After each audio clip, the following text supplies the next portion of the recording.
அண்மை செய்தியை பார்த்துக் கொண்டிருக்கிறோம்.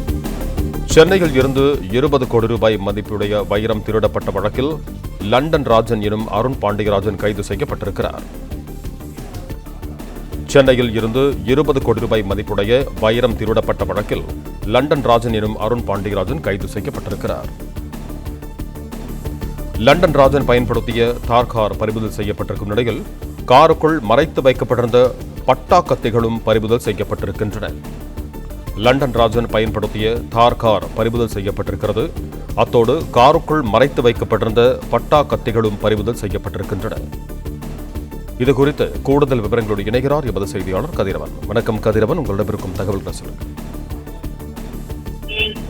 சென்னை வடபழனியில் இருக்கக்கூடிய கிரீன் பார்க் ஹோட்டல்ல வைர வியாபாரி ஒருவரிடமிருந்து 23 கோடி ரூபாய் மதிப்புள்ள வைரங்கள் கொள்ளடிக்கப்பட்டதாகவும், அவரை அடித்து அறையில் கட்டி போட்டுவிட்டு நகை வாங்குவது போல அவரை வரவைத்து இது போன்ற சம்பவங்களில் ஈடுபட்டு இருப்பதாக கிடைக்கப்பட்ட தகவலின் அடிப்படையில் வடபழனி போலீசார் நேற்று இரவு கிரீன் பார்க் ஹோட்டலுக்கு சென்று அங்கிருந்த சந்திரசேகரையும் மீட்டு அவரை உடல்நிலை பாதிக்கப்பட்டதுனால அவரை மருத்துவமனைக்கு அனுமதிக்கப்பட்டு பின்னர் அவரிடம் மேற்கொண்ட விசாரணையில் மதுரையை சேர்ந்த ஒரு தொழிலதிபரிடமிருந்து இந்த வைரங்களை வாங்கி வந்ததாகவும் அதை விற்பனை செய்வதற்காக ஆருக்கு ராஜ் மற்றும் ராகுல் என்ற இடைத்தரகர்களை அணுகியதாகவும் அவர்கள் மூலமாக லண்டன் ராஜன் என்கிற மூலமாக 4 நபர்கள் இந்த வைரங்களை வாங்குவதாக கூறி தனது வீட்டிற்கு வந்து அந்த வைரத்தை பரிசோதனை செய்ததாகவும் 17 கேரட் அந்த வைரம் 23 கோடி ரூபாய் விலை பேசி முடிக்கப்பட்டதாகவும் அதனை வாங்குவதற்கு பணத்தை தயார் செய்து விட்டதாக கூறி நேற்று தன்னை வரவைத்ததாகவும் கூறியிருந்தார்.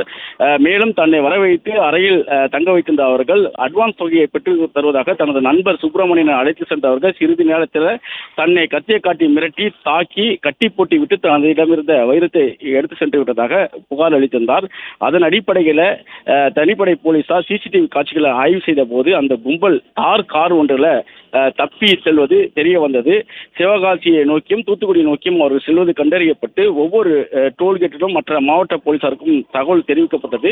அதன் அடிப்படையில் தூத்துக்குடி மாவட்ட போலீசார் ரோந்து பணியின் போது இந்த கும்பலை சுற்றி வளைத்து மடக்கி பிடித்திருக்கிறார்கள். சென்னை காவல்துறையினர் கொடுத்த தார் காரின் அடையாளம் மற்றும் அந்த நபர்களின் அடையாளங்கள் சிசிடிவி காட்சிகளின் அடிப்படையில் இவர்கள் சுற்றி வளைக்கப்பட்டு அவரிடமிருந்த வைர நகைகள் 23 கோடி மதிப்புள்ள வைரங்கள் மீட்கப்பட்டதாகவும், மேலும் அவரிடமிருந்து பட்டா கத்திகள் போன்ற ஆயுதங்களும் கைப்பற்றப்பட்டதாகவும் காவல்துறை தரப்புல தெரிவிக்கப்பட்டிருக்கிறது. அதே போல அவர்கள் பயன்படுத்திய தார் காரும் பறிமுதல் செய்யப்பட்டிருக்கிறது. இங்கிருந்து சென்னையிலிருந்து தூத்துக்குடி சென்ற விமானம் மூலமாக சென்ற சென்னை போலீசார் அவர்களை தர வழியாக தற்போது சென்னைக்கு அழைத்து வரக்கூடிய பணியில் ஈடுபட்டிருக்கிறார்கள்.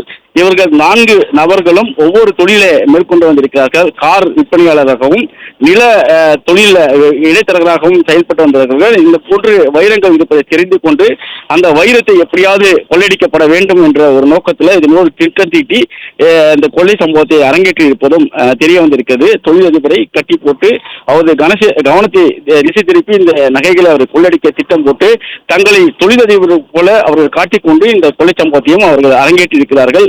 லண்டனில் இருந்து தான் வந்திருப்பதாகவும் இந்த நகைகளை வாங்குவதாக கூறி லண்டன் ராஜன் என்கிற அருண் பாண்டியன் ராஜன் என்கிறவர் தான் இதுக்கு மூளையாக செயல்பட்டு அவர்களுடன் 4 நபர்களும் கைது செய்யப்பட்டிருக்கிறார்கள். John lawyer, Ritheesh, Vijay, London Rajan என்கிற அருண் பாண்டியன் போன்ற 4 நபர்கள் கைது செய்யப்பட்டதாகவும் இவரிடமிருந்து முழுவதுமாக 23 கோடி ரூபாய் மதிப்புள்ள அந்த வைரங்கள் என்று கூறக்கூடிய அந்த மொத்த நகைகளையும் பறிமுதல் செய்யப்பட்டிருப்பதாகவும் அவற்றை சென்னைக்கு எடுத்து வந்து அவரிடம் தொடர் விசாரணைகள் நடத்தப்பட இருப்பதாகவும் தெரிவிக்கப்பட்டிருக்கிறது.